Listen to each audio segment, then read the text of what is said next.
Hello everyone, welcome back to my channel doctor Bhavna special education. आज की class में मैं अगेन एक मोस्ट इम्पॉर्टेंट टॉपिक लेकर के आई हूँ जो कि नेशनल इंस्टीट्यूट्स है, यानी कि स्पेशल एजुकेशन की फील्ड में there are so many of national institutes जो कि वर्क कर रहे हैं और आप सभी स्टूडेंट्स को ये टॉपिक क्लियर होना बहुत ही ज़रूरी है और मोस्ट इम्पॉर्टेंट इसीलिए है क्योंकि ये हर किसी के सिलेबस में पाया गया है, whether diploma, BEd, MEd level के स्टूडेंट्स हैं। आप लोगों को थ्योरी एग्ज़ाम के साथ ही साथ प्रैक्टिकल एग्ज़ाम में भी पूछा जाता है। इवन जो रीट की या अदर जो भी आपके एग्ज़ाम के कॉम्पिटिटिव एग्ज़ाम की प्रिपरेशन कर रहे हैं उन स्टूडेंट्स के भी हमेशा कॉम्पिटिटिव एग्ज़ाम में ये क्वेश्चंस यहाँ से पूछे जाते हैं। तो सभी स्टूडेंट आज की क्लास को ध्यान से सुनिएगा और समझने की कोशिश करिएगा। आज किसी कारणों से मैं क्लास को वाइट बोर्ड पे नहीं ले पाई, बट आई ट्राई कि मैं आप सभी स्टूडेंट्स को जितने भी डाउट्स हैं उनको मैं क्लियर करने की कोशिश करूँगी। वैसे तो इसमें इंस्टीट्यूट्स का नाम लिखा हुआ है कि नेशनल इंस्टीट्यूट्स के बारे में जानेंगे, बट मैं आप सभी स्टूडेंट्स को उसके क्या रोल हैं उनको भी मैं थोड़ा सा आपको डिस्क्राइब करूँगी। तो स्टार्ट करते हैं अपनी क्लास को। सबसे पहले हम लोग बात करते हैं कि रोल ऑफ नेशनल इंस्टीट्यूट। अब रोल ऑफ नेशनल इंस्टीट्यूट्स की बात करते हैं, या जो नेशनल इंस्टीट्यूट्स हैं ये किस फील्ड में काम कर रहे हैं? स्पेशल एजुकेशन की फील्ड में ये सबसे पहले हमें क्लियर होना ये ज़रूरी है कि ये जितने भी हम इंस्टीट्यूट्स के बारे में पढ़ेंगे ये किस फील्ड में काम करेंगे? स्पेशल एजुकेशन, विशेष शिक्षा के क्षेत्र में काम करेंगे। और किन के लिए काम करेंगे?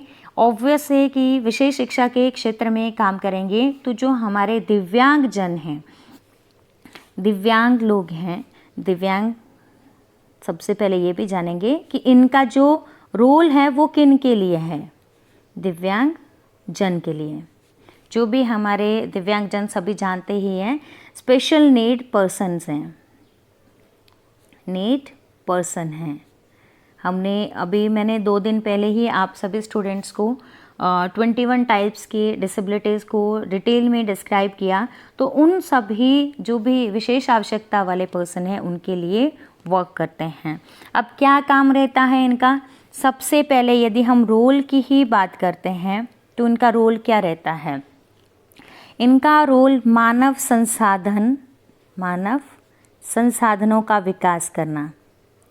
अगर इंग्लिश मीडियम के बच्चे भी हैं तो ह्यूमन रिसोर्स डेवलपमेंट का कार्य करते हैं, मानव संसाधनों का विकास करने में लगे रहते हैं, ये विकास करते हैं, है ना।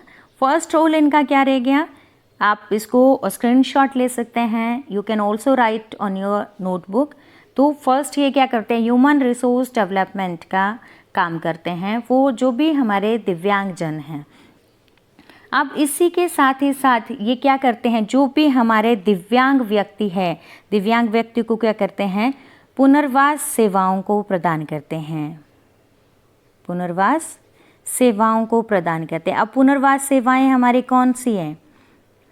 Rehabilitation services. अब there are so many of rehabilitation services जो कि जिनकी आवश्यकता रहती है, जो भी हमारे दिव्यांग जन हैं, जो बच्चे हैं अथवा व्यक्ति हैं, उन सभी को यदि अभी इनमें कौन कौन सी आ जाती है, जैसे होम बेस्ड सर्विसेज दी जाती है, थेरेपी की आवश्यकता पड़ रही है, स्पेशल एजुकेशन की, विशेष शिक्षा की अगर आवश्यकता पड़ रही है, तो किसी भी प्रकार से अगर हेल्प करना रहता है, पुनर्वास की सेवाएं इनको प्रदान की जाती है। एंड इसी के साथ में थर्ड यदि हम बात करते हैं तो ये किसमें और इनका रोल क्या रहता है? रिसर्चेस, यानी कि डिसेबिलिटी के फील्ड में, जिससे जो भी हमारे दिव्यांग जन हैं उनके लिए क्या है, जो डेवलपमेंट के रिसर्चेस की जाती है, किसके थ्रू करवाई जाती है? जो भी हमारे नेशनल इंस्टीट्यूट्स हैं। और डेवलपमेंट भी, विकास में भी हम लोग कह सकते हैं। विकास क्या है? हम लोग कह सकते हैं कि जो भी ये हमारे नेशनल इंस्टीट्यूट्स हैं किस तरह से मैक्सिमम डेवलपमेंट, विकास, जो भी हम लोग इनके विकास से संबंधित जो संसाधन हैं उनको जुटाते हैं, रिसर्चेस की जाती है, अनुसंधान हम लोग हिंदी में कहते हैं, अनुसंधान किए जा रहे हैं, जिससे कि मैक्सिमम लेवल पर इन स्टूडेंट्स को बेनिफिट मिल पाए। अब हम लोग अगर थर्ड पॉइंट की ही बात करते हैं, फोर्थ पॉइंट की, तो इसमें इनका जो भी राष्ट्रीय संस्थान है ये दिव्यांगजनों को क्या करते हैं, वोकेशनल हम जिसको हिंदी में कहते हैं व्यावसायिक कौशलों को, आप लोग को अगर कभी भी आपके इंस्टीट्यूट की तरफ से आप लोगों को अगर लेकर के विज़िट पे लेकर के जाते हैं या टूर, एजुकेशनल टूर है, तो आप अपने जो भी फैकल्टी मेंबर्स हैं उनको आप लोग कह सकते हैं, हेड को कह सकते हैं कि आपको कभी नेशनल इंस्टीट्यूट्स का विज़िट कराएं, तो आप वहाँ देखोगे कि इनके लिए क्या है, वोकेशनल पहले तो सेंटर्स हैं, रिसोर्स रूम बहुत अच्छे से इनके लिए, जैसे अगर हम लोग बात करते हैं निपमेड की बात कर रहे हैं, या फिर हम लोग अलियावर जंग की बात करते हैं, या हम लोग जो भी अभी 9 टाइप्स के हम लोग 9 इंस्टीट्यूट्स के बारे में पढ़ेंगे, तो हर इंस्टीट्यूट में क्या है, जो दिव्यांग व्यक्ति है या बच्चे हैं उनके लिए बहुत अच्छा प्रावधान किया गया होता है, जहाँ पे इनको वोकेशनल सेंटर्स इनके लिए डेवलप किए होते हैं, रिसोर्स सेंटर्स इनके लिए डेवलप किए होते हैं, सो दैट इनको वोकेशनल ट्रेनिंग को प्रदान किया जा सके। वोकेशनल ट्रेनिंग यानी व्यवसायिक कौशलों का प्रशिक्षण दिया जाता है वहाँ पे। एंड इसी के साथ में हम लोग कहते हैं कि सहायक सामग्री हम लोग किसको बोलते हैं, जो भी टीचिंग लर्निंग मटेरियल है, असिस्टिव डिवाइसेस हैं, सामग्री या उपकरण। अगर अभी हम लोग देखते हैं कि अगर हमारे विजुअल इम्पेयर्ड बच्चों के जो नेशनल इंस्टीट्यूट है, तो वो क्या करता है, जैसे जो ब्रेल है, ब्रेल स्लेट है, या फिर जो भी विजुअल इम्पेयर्ड स्टूडेंट्स के लिए पढ़ाने के लिए जो भी उपकरणों को यूज़ में लाया जाता है, असिस्टिव डिवाइसेस को यूज़ में लाया जाता है, उनको तैयार किया जाता है वहाँ पर, so that maximum number of students उसका बेनिफिट ले सके, उनका यूज़ करते हुए एजुकेशन पा सकें। तो सहायक सामग्री और उपकरणों का भी क्या करते हैं, वितरण किया जाता है, इन बच्चों को वो प्रदान किया जाता है। पहले तो तैयार किए जाते हैं, फिर इनको प्रोवाइड भी किए जाते हैं। और आप देखेंगे कि जो नेशनल इंस्टीट्यूट्स हैं ये क्या करते हैं, इनकी प्लेसमेंट भी करते हैं। प्लेसमेंट हम लोग कहते हैं, हो सकता है बहुत सारे स्टूडेंट्स नहीं जानते हैं कि हमने इनको प्रशिक्षण तो दे दिया, जो राष्ट्रीय संस्थान है जो दिव्यांगजनों के लिए कार्य कर रहे हैं, कार्यों को तो सिखा दिया, वोकेशनल कौशलों को प्रशिक्षण दे दिया, जो भी इन्होंने असिस्टिव डिवाइसेस का, उपकरणों का यूज़ करते हुए, बट अब इनका रोल क्या रहता है कि प्लेसमेंट, इनको कार्य भी दिलाना, रोजगार भी इनको अवेलेबल करवाते हैं। तो इनके लिए बहुत सारे रोजगार मेले भी लगाए गए देते हैं, जहाँ पे इनको क्या, या फिर जो जितने भी नेशनल इंस्टीट्यूट्स हैं इनकी प्लेसमेंट पर भी वर्क करते हैं। तो अगर हम सिंपल सी चीज़ है कि इस मंत्रालय के तहत कितने हमारे नेशनल इंस्टीट्यूट्स हैं जो कि वर्क कर रहे हैं, वैसे तो बहुत सारे इंस्टीट्यूट्स हैं, बट मेनली जो वर्क कर रहे हैं वो 9 इंस्टीट्यूट्स हैं, नेशनल इंस्टीट्यूट्स हैं। तो अगर आप लोगों को कोई क्वेश्चन भी पूछता है कि राष्ट्रीय संस्थान कितने हैं जो अभी वर्क कर रहे हैं, तो you can write 9 national institutes जो कि दिव्यांगजनों के लिए अभी कार्यरत हैं। ठीक है, सो आई होप अभी तक आपको जितना करवाया ये क्लियर हो गया होगा।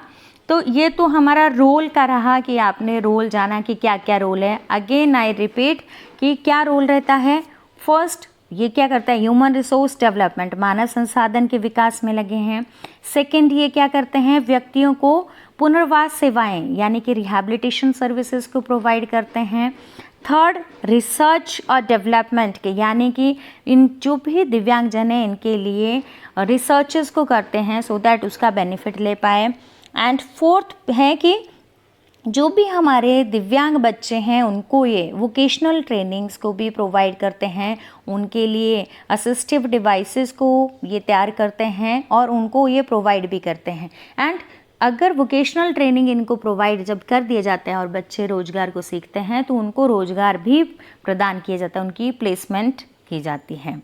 अब हम लोग डिटेल में जानेंगे कि कौन कौन से इंस्टीट्यूट्स हैं। तो फर्स्ट अगर हम बात करते हैं AYJNIHH, अभी AYJNHH आप पढ़ोगे और इसको अभी न्यू जो इसका फॉर्म अभी दी हुई है AYJNHSD, क्यों दी हुई है? क्योंकि पहले क्या हियरिंग हैंडीकैप्ड के नाम से इनको क्या है बुलाया जाता था, लेकिन अब क्या बोला गया है कि इनको हैंडीकैप्ड नहीं बुलाया जाएगा, इनको किस नाम से? दिव्यांगजन के नाम से, दिव्यांगजन, है ना, दिव्यांगजन। अभी इवन यहाँ पे डिसेबिलिटीज़ लिखा है, लेकिन अभी डिसेबिलिटी का वर्ड है जो उसको भी यूज़ नहीं किया जाता है इनके लिए, इनको दिव्यांगजन के नाम से बुलाया जाता है। तो ये तो इसका पुरानी फॉर्म थी, लेकिन अभी लेटेस्ट में AYJNHSD, अलियावर जंग national Institute of speech and hearing disability, यानी कि जो हियरिंग इम्पेयर्ड बच्चे हैं उनके लिए कौन सा संस्थान काम कर रहा है? अगेन आई रिपीट, अलियावर जंग national Institute of speech and hearing disabilities, दिव्यांगजन जिसको हमने ब्रैकेट पे लिखा हुआ है। ये कहाँ एस्टेब्लिश हुआ है? आप ये देखोगे तो ये कहाँ एस्टेब्लिश हुआ है? मुंबई में। आप लोगों को क्वेश्चन पूछा भी जाता है, मे बी ऐसे भी पूछा जा सकता है, full form of, what is the full form of जो भी आपका AYJNHSD, ऐसे भी पूछा जा सकता है, या ये भी पूछा जा सकता है कि वेयर इट इज़ लोकेटेड, या कहाँ एस्टेब्लिश हुआ है ये। सो आपने कहाँ लिखना है इसको? मुंबई में, है ना। इसकी स्थापना कब हुई है? कब एस्टेब्लिश हुआ है? मुंबई में तो एस्टेब्लिश हुआ है। ये नेशनल इंस्टीट्यूट कहाँ है? मुंबई में, और 1983 ईस्वी में, यानी कि 1983 में इसको क्या है एस्टेब्लिश किया गया था मुंबई में। अब इसके बाद में हमारा नेक्स्ट जो आ रहा है that is your NIVH। Again NIVH को अभी किस फॉर्म में लिया गया है? हैंडीकैप का यूज़ नहीं कर सकते हैं, तो लेटेस्ट हम किस नाम से जानते हैं? NIEPVD, यानी national institute for the empowerment of person with visual disabilities. Again you can write दिव्यांगजन भी, दिव्यांगजन, है ना। सो ये कहाँ पे है? जो VI स्टूडेंट्स है, विजुअल डिसेबल्ड स्टूडेंट है, आप लोगों को क्वेश्चन पूछा जाता है कि कहाँ ये एस्टेब्लिश हुआ, स्थान कहाँ है इसका? देहरादून में। एंड स्थापना कब हुई है? 1979 में इसकी स्थापना हुई है। ये सेकेंड हमने नेशनल इंस्टीट्यूट के बारे में पढ़ा, दूसरा था। अब थर्ड के बारे में यदि हम लोग जानते हैं तो NIMH, national Institute of mentally handicap. Again इसको अब क्या है? मेंटल रिटार्डेशन के नाम से नहीं जाना जाता है। अब जो टर्म थी पहले क्या थी? मेंटल रिटार्डेशन थी, मेंटल रिटार्डेशन के नाम से जाना जाता है, बट अब क्या है? ये टर्म चेंज हो गई है, अब किस नाम से? ID। इवन लेटेस्ट जो आई है IDD, जैसे आप सभी स्टूडेंट्स जानते भी आपके सिलेबस में है, इंटेलेक्चुअल डेवलपमेंटल डिसेबिलिटी। तो ये NIPID क्या है? National institute for the empowerment of person with intellectual disability, यानी बौद्धिक अक्षम बच्चों के लिए कहाँ है इंस्टीट्यूट? सिकंदराबाद में है। आप सभी स्टूडेंट्स जिस एरिया में, नॉट ओनली जिस एरिया में आप लोग अभी कोर्स को कर रहे हैं, उसी एरिया में आपको फुल फॉर्म्स को क्लियर होना ज़रूरी है। आपको पता होना चाहिए कि जिस एरिया में आप कोर्स कर रहे हैं वो कहाँ एस्टेब्लिश हुआ है वो नेशनल इंस्टीट्यूट आपका। तो जो IDD के स्टूडेंट्स हैं उनका जो नेशनल इंस्टीट्यूट है वो कहाँ है? सिकंदराबाद में। स्थापना कब हुई है? 1984 में। सभी स्टूडेंट्स ध्यान दीजिएगा, मोस्ट इम्पॉर्टेंट है। तो 3 हमने नेशनल इंस्टीट्यूट्स के बारे में पढ़ा। Fourth one is NIOH। NIOH का क्या मतलब है? National Institute of orthopaedic handicap. Orthopaedic handicap अभी लेटेस्ट इसको किस नाम से जाना जाता है? National institute. अभी NILD। NILD का क्या मतलब है? National institute for locomotor disabilities. Locomotor disabilities है, ये कहाँ पे है? कलकत्ता में। अभी आपका ये NIOH है, ये ऐसा नहीं है कि ये अलग है, लेकिन आपके क्या ऑर्थोपेडिक की जगह आप क्या दे दिया है? फॉर लोकोमोटर डिसेबिलिटीज़ है। तो इस चीज़ का ध्यान रखिएगा, दोनों का सेम ही है। अगर टर्म को यूज़ में लाया जाता है तो national institute for orthopaedic handicapped आएगा, बट अब लेटेस्ट जो कि यूज़ में लाया जा रहा है तो national institute for locomotor disabilities है। जो भी ऑर्थोपेडिक आप लोगों को पता ही है, जो हड्डियों संबंधी जिसको भी अगर प्रॉब्लम रहती है उनके लिए। तो ये कहाँ है? कोलकाता में है। स्थापना कब हुई है? 1978 में इसकी स्थापना हुई है। अब नेक्स्ट हमारा जो आ रहा है दैट इज़ NIPH। NIPH क्या है? National institute for physically handicapped था, लेकिन अब जैसे कि मैंने बोला कि आपके क्या है, टर्म क्या है, क्लियर हो गई, टर्म चेंज हो गई है, हैंडीकैप। अभी ये क्या फुल फॉर्म दिया हुआ है जो नेक्स्ट वाला है, PDUNIPPD क्या है? Pandit Deendayal Upadhyay national institute for person with physical disability है। अब आपका नेशनल NIPH क्या है? National institute for physically handicap. कौन, क्या नाम है इसका पूरा? Pandit Deendayal Upadhyay national institute for person with physically handicap. जिनको फिजिकल तौर से प्रॉब्लम है, हैंडीकैप है, उन बच्चों के लिए, व्यक्तियों के लिए नेशनल इंस्टीट्यूट कहाँ है? न्यू दिल्ली में है। न्यू दिल्ली में इसको एस्टेब्लिश किया है। स्थापना कब हुई है इसकी? 1975 में इसकी एस्टेब्लिशमेंट हुआ है। अब निरतार इंस्टीट्यूट है, ये कहाँ है आपका? निरतार NIRTAR। इसको अभी लेटेस्ट किस नाम से जाना जाता है? SVNIRTAR, Swami Vivekananda National Institute of Rehabilitation Training and Research. Research के RESEARCH, आप रिसर्च लिख सकते हैं। कहाँ है ये? कटक में है ना। स्थापना कहाँ हुई है इसकी? कब हुई है? 1975 में। इसके बाद में नेक्स्ट हमारा आता है NIEPMD। NIEPMD इंस्टीट्यूट है, ये कौन सा है हमारा? National institute for empowerment of person with multiple disability, यानी बहुविकलांगता के लिए। कहाँ पे है इंस्टीट्यूट? चेन्नई में है। और कब इस्टेब्लिश हुआ है, कब स्थापित हुई है ये 2005 में हुआ है। इसके बाद में नेक्स्ट हमारा जो नेशनल इंस्टीट्यूट आता है वो है ISLRTC, Indian Sign Language Research and Training Centre. ये कहाँ पे हमारा? न्यू दिल्ली में है। एंड स्थापना कब हुई है इसकी? 2015 में। जो साइन लैंग्वेज जिन भी बच्चों को या फिर हम लोग कह सकते हैं व्यक्तियों को सिखाई जाती है, जहाँ रिसर्च ट्रेनिंग सेंटर है नेशनल लेवल का, ये कहाँ है? न्यू दिल्ली में है। एंड लास्ट वन हमारा कौन सा है? लास्ट है हमारा ALIMCO, जो 9th नंबर है हमारा नेशनल इंस्टीट्यूट, वो है artificial limbs manufacturing corporation of India. यानी आर्टिफिशियल लिम्स की यदि हम बात करते हैं, किसी के अगर हाथ नहीं है, पैर नहीं है, लोअर लिम्स और अपर लिम्स नहीं है, एम्पुटेशन हम बोलते हैं, कट गया है, तो उनके लिए आर्टिफिशियल लिम्स कहाँ बनते हैं? वो हमारे बनते हैं कानपुर में। तो ये नेशनल इंस्टीट्यूट कहाँ है? Artificial limbs manufacturing corporation of India, Kanpur. स्थापना कब हुई है इसकी? 1972 में।